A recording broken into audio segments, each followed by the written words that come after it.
With no prior writing experience as a small, lazy artist, I wrote a novel with over 100,000 words in a single year. And with a few simple tips to get you started, you can express yourself creatively in ways you never could have imagined yourself doing.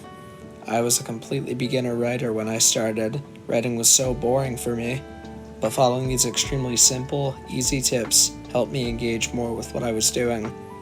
And before getting started, the art in the background is the main character for the novel that I finished. I've gotten feedback on how engaging my cast was to read, and I'll be making a separate video on how to make engaging characters. You can read all about them at the link in the description. Tip number 1.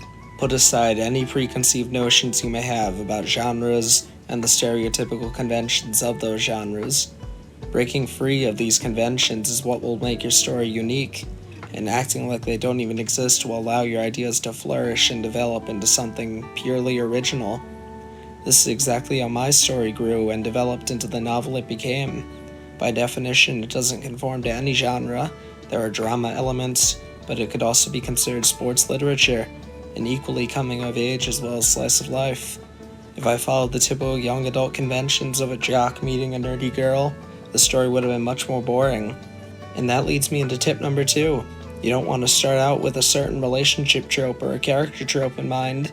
I know it's tempting to force those in, but I didn't go in thinking that I wanted to write an enemies to lovers romance or a classic emo trope. Your characters will develop into what may be classified into one of those tropes. They aren't there for you to start out with, but as classification for when you have a fully realized character or plot and you want some kind of label. You shouldn't start out with a list of tropes that you want. Let your characters develop into something, and then, only then if you truly want to, smack that label of a trope on. Tip number 3, which is also building on tip number 2.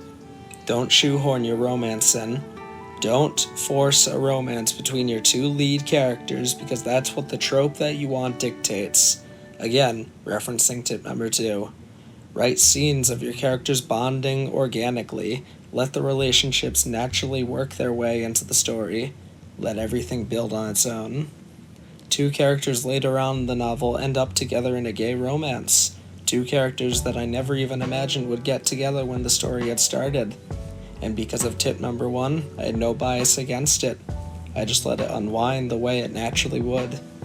After multiple scenes together of them bonding and growing more intimate, they just ended up in a relationship, and it was so satisfying to write. This slides right into tip number 4. Just write out scripts. Lines of back and forth dialogue. No added description or dialogue tags. No previous plan. Simply go with the flow and let it come out. Read aloud if you want as you go. Ignore anything your English teachers may have told you. Ignore anything you may have seen from other YouTube videos. You don't need a plan here. Your characters will form out of these exchanges that you write. Their speech and their conversation will carve out their personalities for you. This doesn't combine all of our previous tips. This simply builds on them. As again, these are simply guidelines that you're following, not a strict set of rules that you must follow. When I was writing the story, I started out with an exchange between the main character and her mother.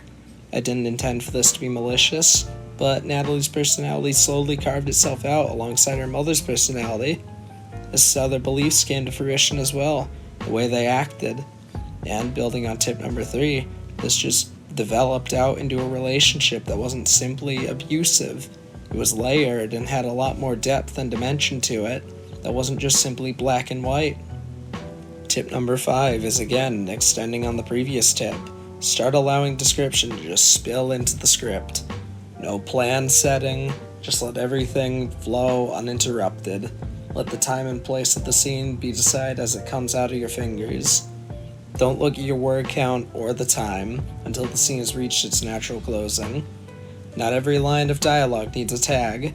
Add description whenever you see it necessary. There is no right or wrong. Not right now.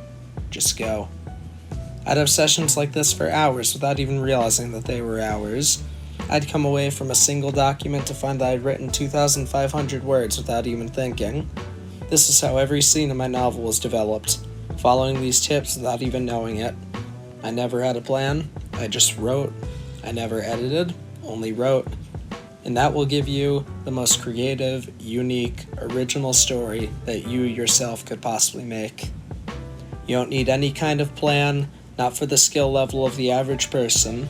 Following these simple tips, even guidelines if you will lead to hours of just you and your creativity to make something that you'll be proud of, something that you'll engage with more than if you tried a graphic organizer or some other rigid method of writing.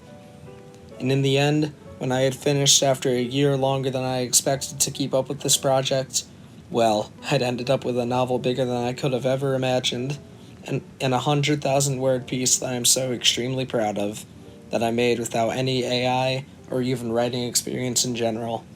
Thank you for watching. If you want any kind of inspiration, you can read my novel in the description. I hope this helps you express your own creativity.